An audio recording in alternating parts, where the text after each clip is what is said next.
SC వర్గీకరణపై గత 30 ఏళ్లుగా MRPS చేస్తున్న పోరాటానికి ఫలితం దిశగా వేగంగా అడుగులు పడుతున్నాయి.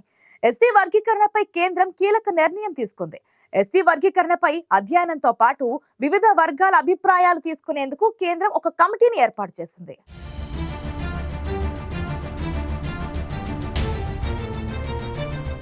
ఎస్సీ వర్గీకరణపై రాజీవ్ గౌబా నేతృత్వంలో ఏర్పాటు చేయబడిన కమిటీ ఎప్పటిలోగా కేంద్రానికి నివేదికను అందించనుంది.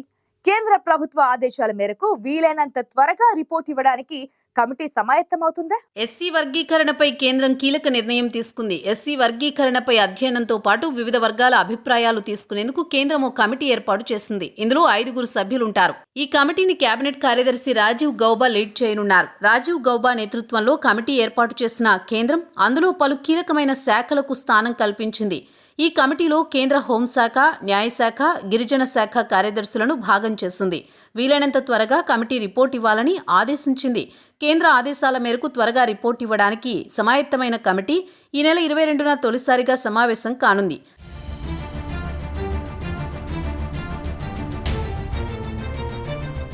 ప్రభుత్వానికి త్వరగా రిపోర్ట్ ఇవ్వడానికి అనుసరించాల్సిన వ్యూహంపై చర్చించనున్నారు. ఎస్సీ రిజర్వేషన్లో సబ్ కేటగిరైజేషన్ ప్రక్రియలో భాగంగా ఒక కమిటీని త్వరగా ఏర్పాటు చేయాలని నవంబర్ 24నే కేబినెట్ సెక్రటరీ రాజీవ్ గౌబా ఇతర సీనియర్ అధికారులను ప్రధాని నరేంద్ర మోదీ ఆదేశించారు. తెలంగాణలో అసెంబ్లీ ఎన్నికల వేళ హైదరాబాద్లో జరిగిన సభలో ప్రధాని మోదీ దీనిపై హామీ ఇచ్చారు. ఈ ప్రకటన చేసిన కొద్ది రోజులకే షెడ్యూల్ కులాల వర్గీకరణ కోసం కమిటీ నియమిస్తున్నట్లుగా ప్రధాని మోదీ ఆదేశాలు ఇచ్చారు. కొన్నాళ్లకిప్పుడు కమిటీ ఏర్పాటైంది. ఎంఆర్పీఎస్ గత 30 ఏళ్లుగా ఈ వర్గీకరణ కోసం పోరాడుతోంది.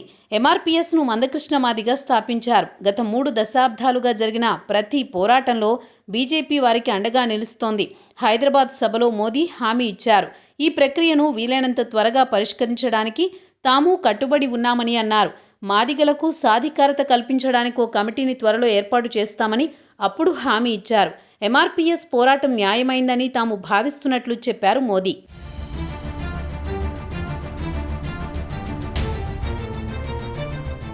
మాదిగలు తెలుగు రాష్ట్రాలైన తెలంగాణ, ఆంధ్రప్రదేశ్లోని షెడ్యూల్ కులాలతో ఎక్కువ భాగం ఉన్నారు. దీనివల్ల ఉద్యోగాలు సహా ఇతర విషయాల్లో రిజర్వేషన్లు, ఇతర బెనిఫిట్స్ తమకు అందడం లేదని వాదన వారిలో ఉంది. అందుకే ఎంఆర్పీఎస్ గత 3 దశాబ్దాలుగా ఎస్సీ వర్గీకరణ కోసం పోరాడుతోంది. 2 తెలుగు రాష్ట్రాల్లో 59 ఎస్సీ కులాలు ఉన్నాయి.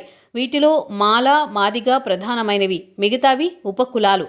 ఎస్సీల్లో మాల కులానికి చెందిన వాళ్లు సామాజికంగా, విద్యాపరంగా ముందంజలో ఉన్నారు. మాల జనాభా మాదిగలతో పోలిస్తే చాలా తక్కువ.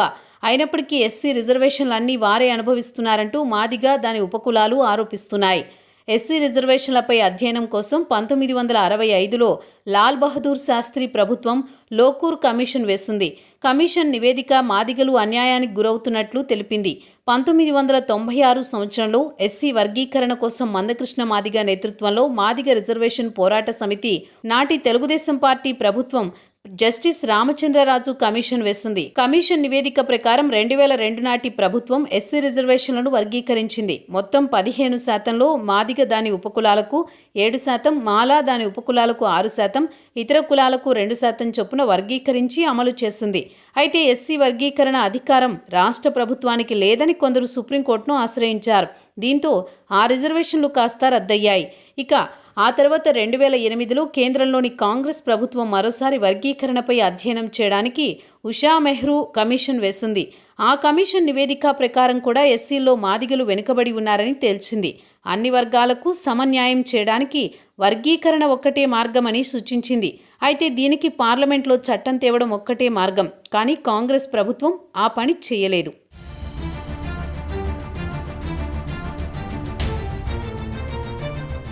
ఈ నేపథ్యంలోనే ఎస్సీ వర్గీకరణ కోసం ఎంఆర్పీఎస్ అన్ని పార్టీలు, ప్రజా సంఘాలు మద్దతు కూడగట్టి 30 ఏళ్లుగా పోరాడుతోంది.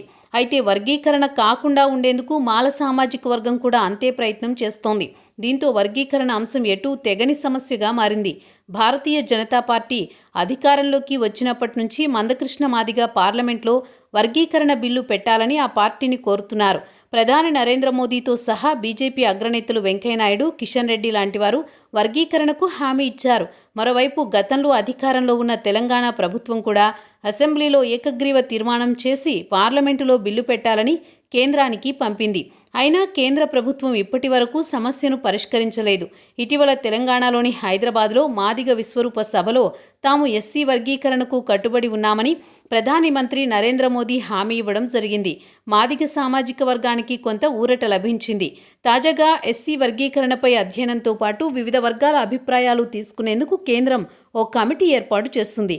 ఈ కమిటీ అధ్యయనం తర్వాత కేంద్రానికి నివేదిక అందించనుంది.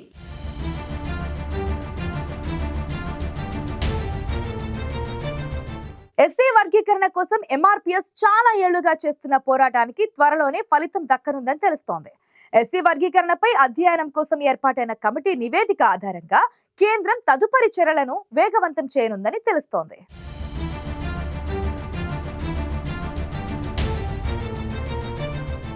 ఐ ఫోకస్ లో మరొక షార్ట్ బ్రేక్ తీసుకుందాం.